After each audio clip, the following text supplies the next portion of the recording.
অনেকে বলা বলি করে মাজারে টাকা দিবেন না, মাজারে মান্নত করা যাবে না, মান্নাত করা হারাম, এই ধরনের লম্বা লম্বা ওয়াজ আমরা শুনি অনেকের।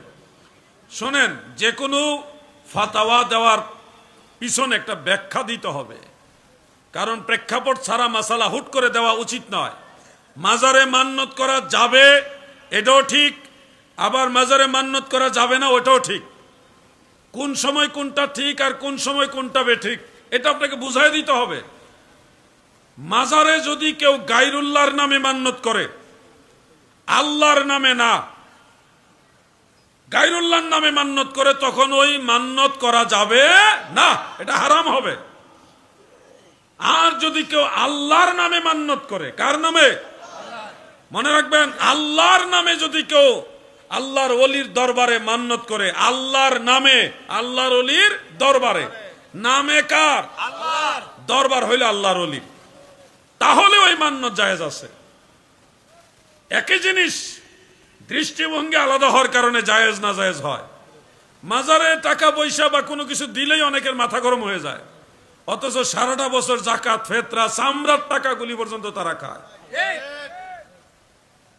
আপনারা বলেন মাজারে মেহমান মুসাফির যায় না? মাজারের পাশে মাদ্রাসা আছে না? এতিমখানা হেফজখানা আছে না? তো তাদের টাকা পয়সা খাবার দাবার দরকার হয় না? অনেক মেহমান মুসাফির তো মাজারে থাকে, যায়। তারা যদি ধরেন আপনার এই হযরতে সাদেক শাহ রহমাতুল্লাহ আলাইহির মাজারে জিয়ারত করার জন্য চিটাং শহর থেকে একটা কাফেলা আসছে, 4-5 জন লোক আসছে। সকালবেলায় নাস্তা খাইয়ে তারা আসছে, আইসা জিয়ারত করছে, দুপুর হয়ে গেছে। এখন তাদের সামনে যদি একটু খিচুড়িও দেন, দূরের থেকে মেহমান জিয়ারত করতে আসছে, আপনারা এলাকার মানুষ একটু খিচুড়িও যদি দেন, এই জাহিরিন যারা জিয়ারতকারী মেহমান যারা, তারা কি খুশি হবে না বেজার হবে? তাহলে এটা তো মানবিকতা, এটাই তো মূলত ইসলামের কাজ। দূরের মানুষ আসছে, তাদেরকে একটু খাবার দাও, খিচুড়ি দাও, কিছু হইলো তাদের সামনে দাও, আল্লাহ খুশি হবে, বান্দাও খুশি হবে। ইসলামের শিক্ষাগুলি গ্রহণ করেন। মাজারে মান্নত করা একবারে একতরফা নাজায়েজ না, আবার একতরফা জায়েজও না। নাজায়েজ হবে তখন যখন গায়রুল্লাহর নামে মান্নত করা হবে। আল্লাহ ব্যতীত অন্য কারো নামে যদি মান্নত করা হয় তখন এটা হারাম হবে। আর যদি আল্লাহর নামে, যে আল্লাহ, ও আল্লাহ, আমার যদি এই মুসিবত দূর হয় তাহলে আপনার অমুক ওলির দরবারে আমি একটা ছাগল দেবো, একটা গরু দেবো, বা এই জিনিসটা দেবো, মান্নত করছেন কার কাছে? আল্লাহর কাছে। কিন্তু জায়গা হলো আল্লাহর ওলির দরবার, স্থানটা একটা নির্দিষ্ট। এই ধরনের মান্নত জায়েজ আছে, কারণ এই মাজার কেন্দ্রিক অনেক মেহমান মুসাফির মাদ্রাসা এতিমখানা আছে। ভাই আমার, এটা জায়েজ হলো কিসের ভিত্তিতে, এটা আপনাদের বুঝতে হবে। জায়েজ হওয়ার পিছনে স্বয়ং আল্লাহর রাসূল সাল্লাল্লাহু আলাইহি ওয়াসাল্লামের একখানা হাদিস রয়েছে, সুনানু আবি দাউদের মধ্যে উল্লেখ। একজন মহিলা দরবারে নববীতে আসছে, আল্লাহর হাবিবের দরবারে এসে নবীজিকে সালাম দিয়ে বলে, ইয়া রাসূলুল্লাহ, আমার 2টা মান্নত আছে, আপনি যদি অনুমতি দেন আমি মান্নতগুলি পূর্ণ করব। প্রিয় নবীজি বললেন, তোমার মান্নতগুলো কি? ইয়া রাসূলুল্লাহ, আমি মান্নত করেছিলাম আপনার সামনে আমি দফ বাজাবো। কি বাজাবো? ঢোল না, দফ জায়েজ আছে। এক সাইডে পর্দা, আরেক সাইডে খোলা, এটা জায়েজ আছে, ঢোল জায়েজ নাই। ইয়া রাসূলুল্লাহ, আমি মান্নত করেছিলাম আপনার সামনে যদি কোনোদিন আসতে পারি, আপনার সামনে আমি আনন্দে দফ বাজাবো। দয়াল নবীজি বললেন, আউফি বিনাজরিকি, তুমি তোমার মান্নত পূর্ণ করো। সুবহানাল্লাহ।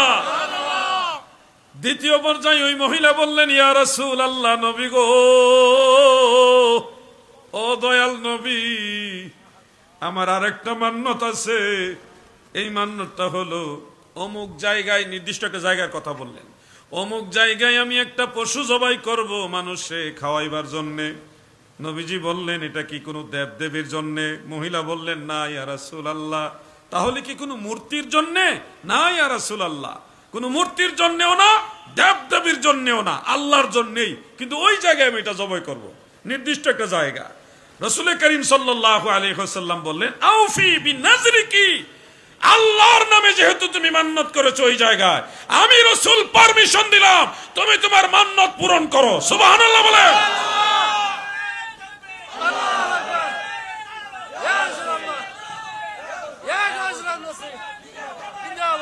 প্রিয় ভাই আমার, এই হাদিস শরীফ এটা সহিহ হাদিস এবং সিহাসিত্তার অন্যতম কিতাব সুনান ও আবি দাউদের মধ্যে এটা উল্লেখ আছে। এই জন্য বলছি মান্নত একতরফা নাজায়েজও না, একতরফা জায়েজও না, এখানে কথা আছে। আমরা আল্লাহর ওলির দরবারে মান্নত করি আল্লাহর নামে। কার নামে? কিন্তু দরবার হলো আল্লাহর ওলি। আল্লাহ তো কিছু খায় না। আল্লাহর ওলি ইন্তেকাল হয়ে গেছে, কিন্তু আল্লাহর ওলির দরবারের মেহমান যারা আছে, মাদ্রাসার ছাত্র আছে, অসহায় মানুষ আছে, তারা তো সেখানে আছে, তারা খাবে। আল্লাহর ওলির বাড়ির মেহমান তারা। আপনার হযরতে সাদেক শাহ রহমাতুল্লাহ আলাইহির দরবারে যদি কোনো মেহমান আসে, তাদেরকে যদি মনে করেন এক ডেক বিরিয়ানি, দুই ডেক বিরিয়ানি রান্না করে আপনি খাওয়ান, তো রুহানি হালতে আল্লাহর ওলি বেজার হবে না খুশি হবে? এই জন্য আল্লাহ এবং আল্লাহ রসুলকে, আল্লাহর ওলিকে খুশি করতে হলে আল্লাহর বান্দাদেরকে খাওয়াও। দেখবা তুমি তোমার যে চাওয়া, তোমার যে তৃপ্তিটা পূর্ণ হয়ে গেছে। আল্লাহ বুঝার তৌফিক দেন, আমিন বলে। পাইকারি দরে ফতোয়াবাজি চলে, কিছু মানুষ বুঝেও ফতোয়া দেয়, কিছু মানুষ না বুঝেও ফতোয়া মারে। আরে ফতোয়ারে রেফারেন্স নাই, কোনো হাওলা নাই, কিতাবের হাওলা নাই, আন্দাজে কে শিরক বেদাত, খামোশ। যে কোনো ফতোয়া দিলে রেফারেন্স দিয়ে দিবে। আমরা মুস্তাহিদ নই, আমরা মুকাল্লিদ। এই জামানায় কোনো মুস্তাহিদ নাই। মুস্তাহিদ আর মুকাল্লিদের বেশ কম হলো, যেই মাসআলা মুজতাহিদগণ রায় দিয়ে গেছেন, মুকাল্লিদরা সেটা ফলো করবে, নিজে মাস্টারি করবে না। ওটা জাস্ট নকল করে বলতে পারবে, নিজে মাসালা দিতে পারবে না। মুকাল্লিদ মুকাল্লিদের জায়গায় থাকতে হবে, মুজতাহিদ মুজতাহিদের জায়গায় ছিলেন, ওনাদেরকে ফলো করেন, তাহলে জান্নাতের পথ পাবেন। আল্লাহ তাআলা সবাইকে বোঝার তৌফিক দেন, আমিন বলেন। সবাই বলেন আমিন। মাজারে দান বাক্স দেখলে আর মাথা গরম হয়ে যায়। হ্যাঁ, কিছু কিছু মাজারে ব্যবসা হয়, এটা আমরা দেখি। যে সকল মাজারে ব্যবসা হয়, ওখানে টাকা না দিয়ে জিনিস দিবেন। কি জিনিস? 10 কেজি চাউল নিয়া, একটা খাসি নিয়া বা খাবারের খাদ্য সামগ্রী রান্না করে নিজের হাতে খাওয়াই দিয়ে আসবেন। কথাটা বুঝছেন না? নিজের হাতে রান্না করে খাওয়াইয়া দিয়ে আসলে দেখবেন এটা তৃপ্তি আলাদা। মানুষের নিজের হাতে খাওয়াই আসছেন। আল্লাহর ওলিও রুহানি ভাবে খুশি, আমার আল্লাহও খুশি। আম্মা বান্দা খাইছে, খাইয়া বান্দাও খুশি। নিজের হাতে রান্না করে দিবেন। যেখানে বেশি ধান্দাবাজি চলে, মানে টাকা দিবেন না। কথা বলছেন? আর যেই সকল মাজারে দান বাক্স আছে এবং কমিটিরা আমানতদারিতার সাথে সেই টাকাটা প্রতিষ্ঠানে খরচ করে, মাজার কেন্দ্রিক অনেক প্রতিষ্ঠান থাকে, প্রত্যেক মাজারের আশেপাশে মসজিদ, মাদ্রাসা, বিভিন্ন ধরনের প্রতিষ্ঠান থাকে। এই প্রতিষ্ঠানে যেই বাক্সের টাকাগুলি খরচ হয়, ওখানে আপনারা সহযোগিতা করবেন। ওলি আল্লাহদের মতাদর্শের লোক বাড়বে, ওলি আল্লাহদের পক্ষের লোক বাড়বে। এই ওয়াহাবিরা কিন্তু আপনাদেরকে ঠিকই কয় মাজারের বাক্স দেওয়া যাবে না, মাজারে দেওয়া যাবে না বাক্স। কিন্তু তাদের মাহফিল যখন হয়, তাফসীরুল কুরআন মাহফিল, প্রতি খুঁটির মধ্যে বাক্স লাগাই দেয়। কি দেখেন না আপনারা? ওই সময় এটা জায়েজ হয়ে যায়, নিজের আর পকেটে গেলে জায়েজ। আর আল্লাহর ওলির দরবারে দিলে কি বেদাত, শিরক, হারাম। আল্লাহ ফিতনা থেকে আমাদের হেফাজত করুক, আমিন বলেন।